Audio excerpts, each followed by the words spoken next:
কারণ তিনি বাবা হত্যার বাবা হারানো, বাবা হত্যা হওয়া এই যন্ত্রণা তিনি জানেন। বাবা হারানোর কি কষ্ট তিনি আমার থেকে বেশি ভালো জানেন। আমি জানি তিনি সেই হত্যার বিচার করবেন। আর আপনারা সকলেই এভাবে আমাদের একটু পাশে থাকবেন। আজকে আমাদের এখানে উপস্থিত আছে আমাদের ইউনিয়ন আওয়ামী লীগের সভাপতি সম্পাদক চেয়ারম্যান, আমাদের উপস্থিত আছেন আমাদের ইউনিয়নের চেয়ারম্যান বিন্দু, উপস্থিত আছেন আমাদের উপজেলা পরিষদের চেয়ারম্যান সহ ভাইস চেয়ারম্যান, আমাদের উপস্থিত আছেন আমার ভাই মেয়র। তো সকলের কাছে আমি কৃতজ্ঞতা।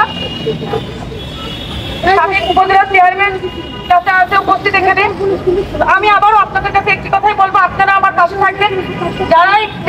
যাই হোক, যত বড় নেতাই হোক, এটা আমার দেখার বিষয় না। আমি প্রথমও বলিনি, কারোর বিরুদ্ধে আমি কখনো অভিযোগ করিনি। আপনারা এটি প্রথম থেকেই দেখে আসছেন। আমার কথা হচ্ছে আমার বাবার হত্যা করা হয়েছে, আমি বিচার চাই। আমার বাবাকে আমি আর ফিরে পাবো না, আমি বিচার চাই, আমি ফাঁসি চাই।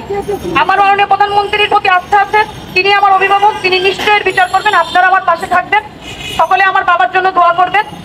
আবারও আপনাদের প্রতি কৃতজ্ঞতা জানিয়ে আমি আমার কথা শেষ করছি। জয় বাংলা, জয় বঙ্গবন্ধু। আচ্ছা আপা, এই যে হ্যালো, আপনাকে আজকে কয়েকদিন যাবৎ 2-3 দিন থেকে কলকাতা ডিবিতে আপনাকে সিআইডিতে ডাকা হচ্ছে। আপনি তো এই পর্যন্ত কলকাতায় যান নাই, তো কলকাতায় যাওয়ার জন্য কি আপনার কোনো প্ল্যান আছে কিনা বা কবে যাবেন? যে একটু মাইকে বলেন না, একটু আমি এতটুকুই জানতে চাই। আপনি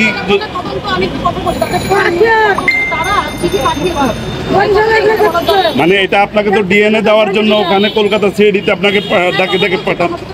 হ্যাঁ, এখন আপনি যাবেন কিনা?